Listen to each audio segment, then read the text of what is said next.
সুন্দরবন বাংলাদেশের দক্ষিণ পশ্চিমাঞ্চলে অবস্থিত বিশ্বের বৃহত্তম ম্যানগ্রোভ বনভূমি। বঙ্গোপসাগরের উপকূলে বিস্তৃত এই বিশাল বনাঞ্চল অসংখ্য নদী, খাল ও উপখালের মধ্য দিয়ে গঠিত। এখানে রয়েছে নানা রকম উদ্ভিদ ও বন্যপ্রাণীর নিরাপদ আবাসস্থল। সুন্দরবন বাংলাদেশ ও ভারতের মধ্যে বিস্তৃত, যার প্রায় ৬৬% অংশ বাংলাদেশের ভিতরেই অবস্থিত। বাংলাদেশের খুলনা, সাতক্ষীরা ও বাগেরহাট জেলার বিস্তৃত অঞ্চল জুড়ে ছড়িয়ে আছে এই অপরূপ সবুজ রাজ্য। আমাদের এবারের ভ্রমণ পরিকল্পনা ছিল ২ দিন ১ রাতের। এই অল্প সময়ে আমরা ঘুরে দেখব সুন্দরবনের করমজল, বাগেরহাটের ৭ গম্বুজ মসজিদ, আর রাত কাটাবো সুন্দরবনের মাঝে অবস্থিত এক শান্ত সবুজে ঘেরা রিসোর্ট ইরাবতীতে।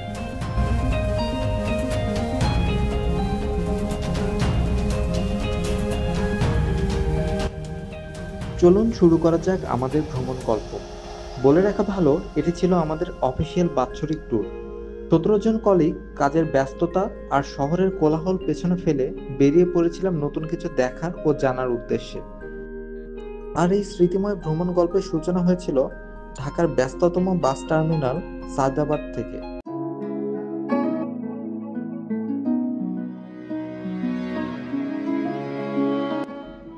সকাল ৭টায় আরমান পর্যটক বাসে চেপে শুরু হয় আমাদের যাত্রা।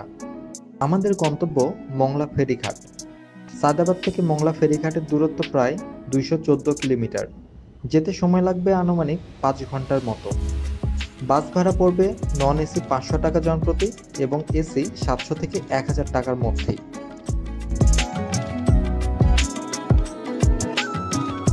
আমরা পদ্মা সেতু পাড়ি দিয়ে এগিয়ে যেতে থাকি মংলার উদ্দেশ্যে।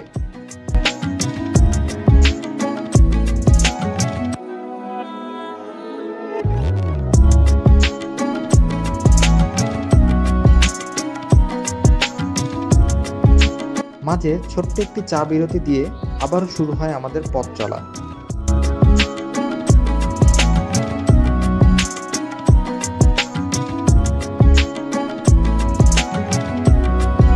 ৫ ঘন্টার রোমাঞ্চকর ভ্রমণ শেষে ঠিক ১২টার দিকে আমরা পৌঁছে যাই মংলা ফেরিঘাটে।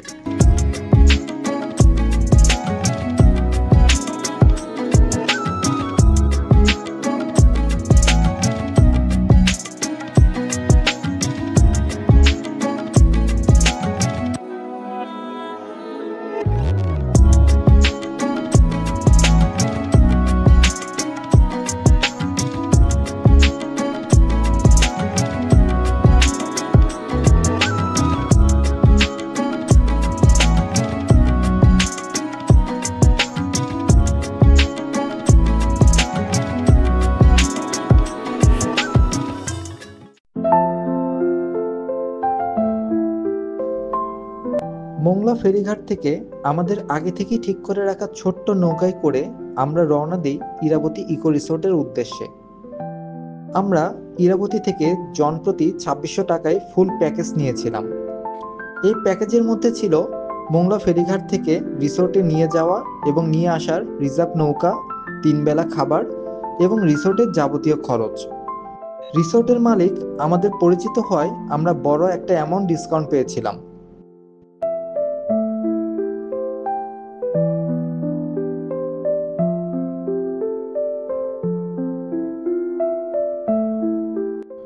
পশুর নদী পাড়ি দিয়ে আমরা ঢুকে পড়ি ঢাংমারি খালের ভিতরে আর উপভোগ করতে থাকি সুন্দরবনের দুপাশের অপরূপ সৌন্দর্য।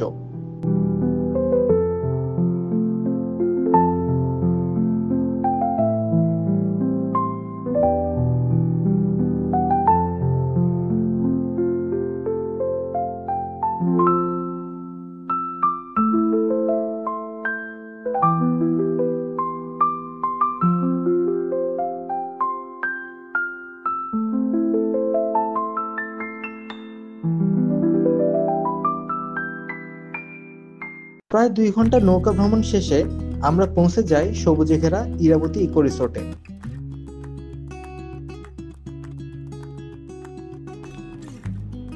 রিসোর্টে চেক ইন করে সকল আনুষ্ঠানিকতা শেষ করে আমরা সোজা রওনা দিই আমাদের রুমগুলোর উদ্দেশ্যে।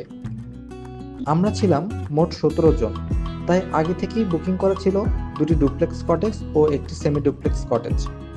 প্রতিটি রুমেই অনায়াসে 6 জন থাকা যায়, তাই থাকার ব্যবস্থা নিয়ে আমাদের কোনো ঝামেলা ছিল না। চলুন এবার আমাদের রুমগুলো থেকে একটি শর্ট ট্যুর দিয়ে আসি।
এরপর সবাই একটু ফ্রেশ হয়ে বেরিয়ে পড়ি দুপুরের খাবারের উদ্দেশ্যে।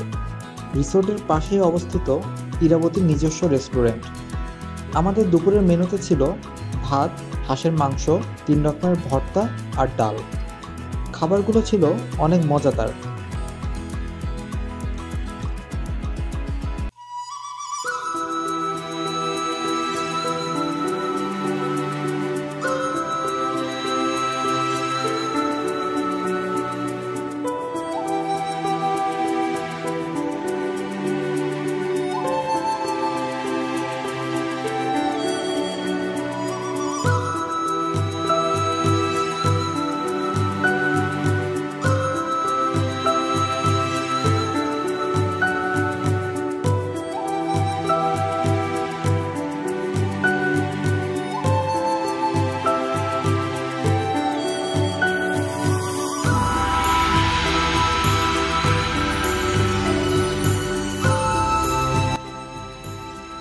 বিকেলে আমরা রিসোর্টের বারান্দায় বসে ঢাংমারি খালের সৌন্দর্য উপভোগ করি।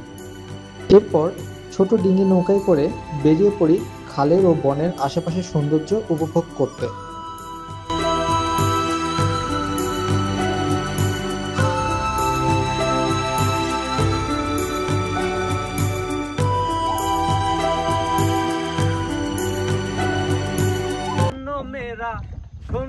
ধন্য মেরা সিলসিলা এলো দিল্লিতে নিজামুদ্দিন আউলিয়া এলো দিল্লিতে নিজামুদ্দিন আউলিয়া।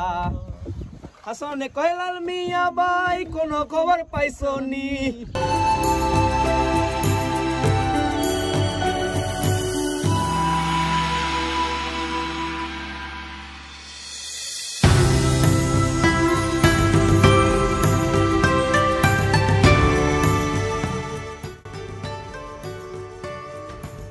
নৌকায় বসে আমরা সূর্যাস্ত উপভোগ করি। এর সাথে উপভোগ করি প্রকৃতির নিস্তব্ধতা। সন্ধ্যায় আমরা আবার ফিরে আসি রিসোর্টে।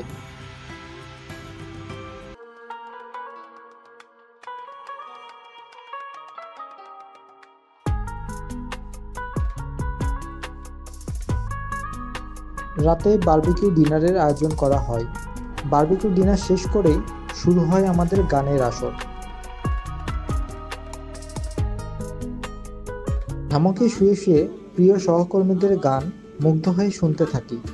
প্রায় ঘণ্টাব্যাপী চলে এই গানের আসর। সময়টা আমরা বেশ উপভোগ করি।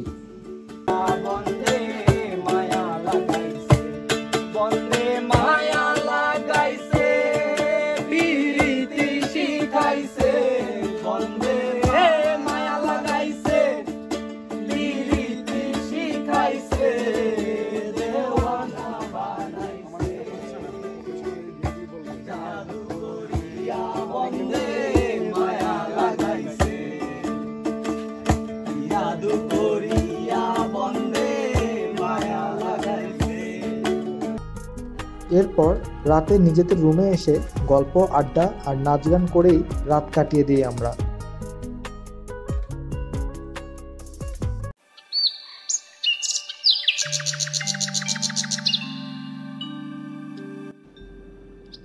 পরদিন সকালে ঘুম ভাঙে এক শান্ত নীরব প্রকৃতির মাঝে। আমাদের রুমের বারান্দায় বসে হাতে এক কাপ কফি নিয়ে চোখের সামনে ঢাংমারি খালের জোয়ারের শান্ত ঢেউ উপভোগ করি।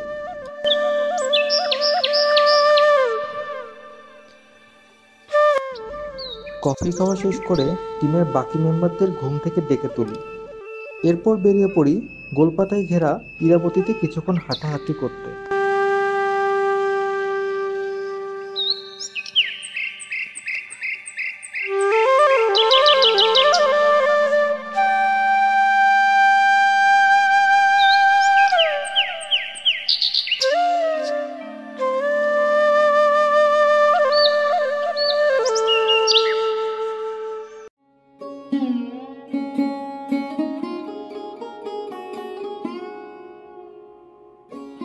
এরপর বেরিয়ে পড়ি ইরাবতীর পাশের গ্রামটা একটু কাছে থেকে ঘুরে দেখতে।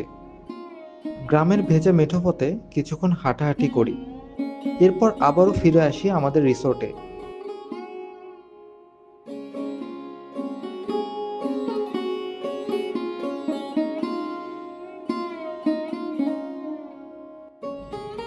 রিসোর্টে ফিরে সকালের নাস্তা সেরে ফেলি।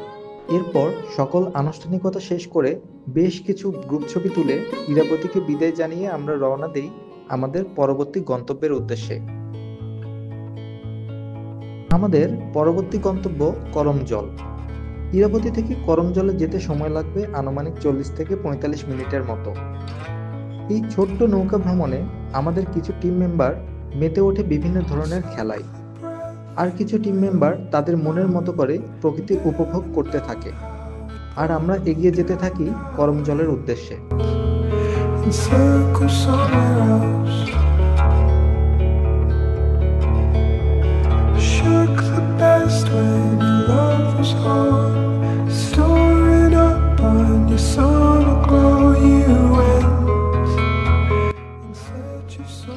সুন্দরবনের প্রাণকেন্দ্রে অবস্থিত একটি অসাধারণ স্থান করমজল, যেখানে বন্যপ্রাণী, নদী আর ম্যানগ্রোভ গাছের মাঝখানে প্রকৃতিকে ছুঁয়ে দেখার সুযোগ মেলে। আমরা জনপ্রতি 46 টাকা করে টিকিট কেটে প্রবেশ করি এই সবুজে ঘেরা প্রকৃতির মাঝে।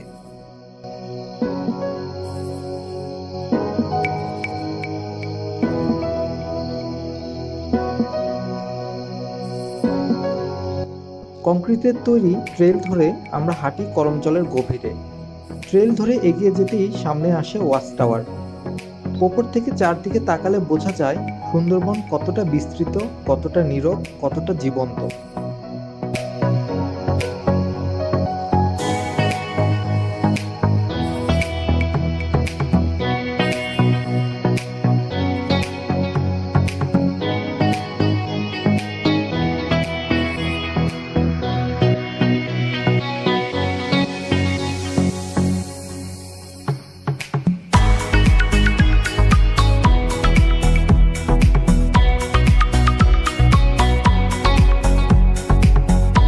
এখানে আমরা বেশ কিছুটা সময় কাটাই, ছবি তুলি। এরপর বেরিয়ে পড়ি মোংলা ফেরিঘাটের উদ্দেশ্যে।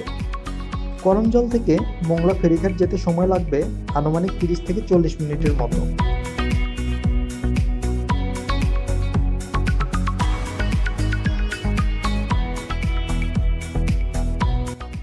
মোংলা ফেরিঘাট বাস স্ট্যান্ডে পৌঁছেই দুটি মাহিন্দ্রা ভাড়া করি আমরা। আমাদের পরবর্তী গন্তব্য ঐতিহাসিক 60 গম্বুজ মসজিদ। প্রতিটি মাহিন্দ্রা রিজার্ভ করতে আমাদের খরচ পড়ে 1200 টাকা করে। ফেরিঘাট থেকে 60 গম্বুজ মসজিদের দূরত্ব প্রায় 35 কিলোমিটার।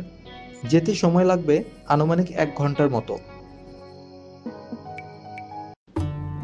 বাংলাদেশের ইতিহাস আর স্থাপত্যের এক অনন্য নিদর্শন 60 গম্বুজ মসজিদ।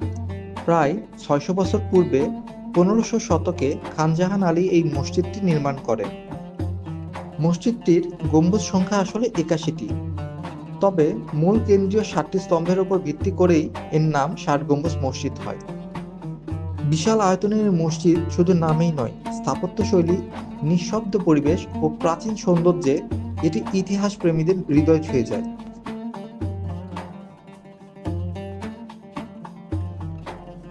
জনপ্রতি 30 টাকা করে টিকিট কেটে আমরা প্রবেশ করি ঐতিহাসিক এই মসজিদে।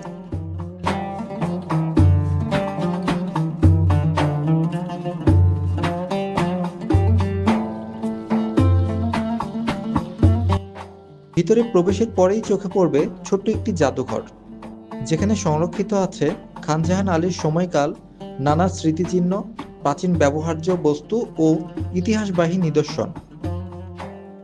চুপচাপ দাঁড়িয়ে থাকা প্রতিটি জিনিস যেন সময়ের গল্প বলে নিঃশব্দে।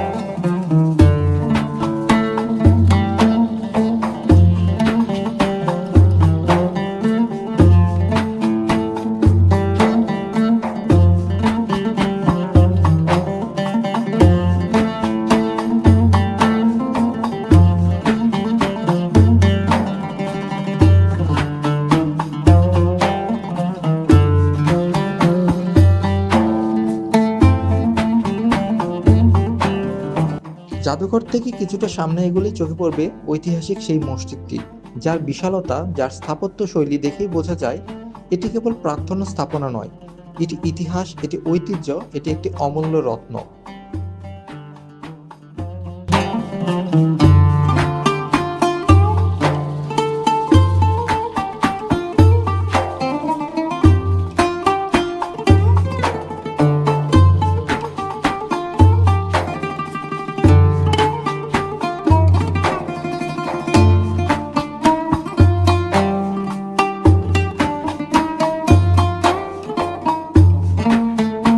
আমরা মসজিদের ভেতরে বেশ কিছুটা সময় কাটাই। চারপাশের স্তম্ভ, দেয়ালের নকশা আর গম্বুজের নিচে থাকা ঠান্ডা পরিবেশ যেন মনকে প্রশান্তিতে ভরিয়ে তোলে।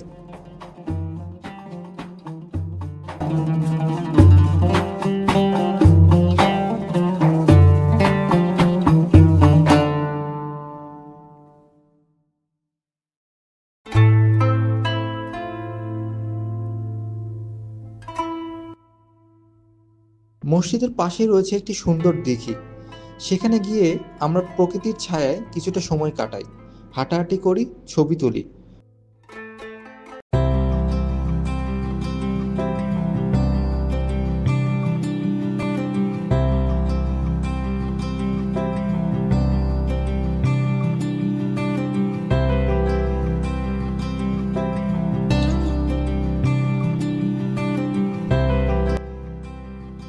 মসজিদ প্রাঙ্গণে সকালে বসে বিশ্রাম নেই, গল্প করি আর এই মুহূর্তগুলো ধরে রাখি ক্যামেরায়।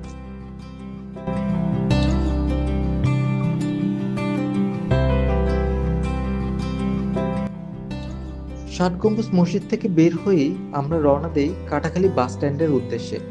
৬০ গম্বুজ মসজিদ থেকে কাটাখালী যেতে সময় লাগবে আনুমানিক ৩০ মিনিটের মতো। বাস ভাড়া জনপ্রতি ৫০ টাকা করে। আমরা কাটাখালী বাস স্ট্যান্ড থেকে টুঙ্গিপাড়া এক্সপ্রেসে উঠে রওনা দিই ব্যস্ততম নগরী ঢাকার উদ্দেশ্যে।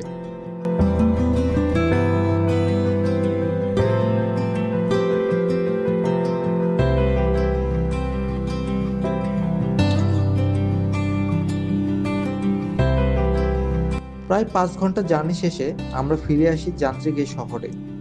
এভাবেই শেষ হয় আমাদের ২ দিন ১ রাতের স্মৃতিময় একটি ট্যুর। আজকের ভ্রমণ গল্প এখানেই শেষ। ভিডিওটি শেষ পর্যন্ত দেখার জন্য আপনাকে আন্তরিকভাবে ধন্যবাদ। ভালো থাকবেন, সুস্থ থাকবেন। আল্লাহ হাফেজ।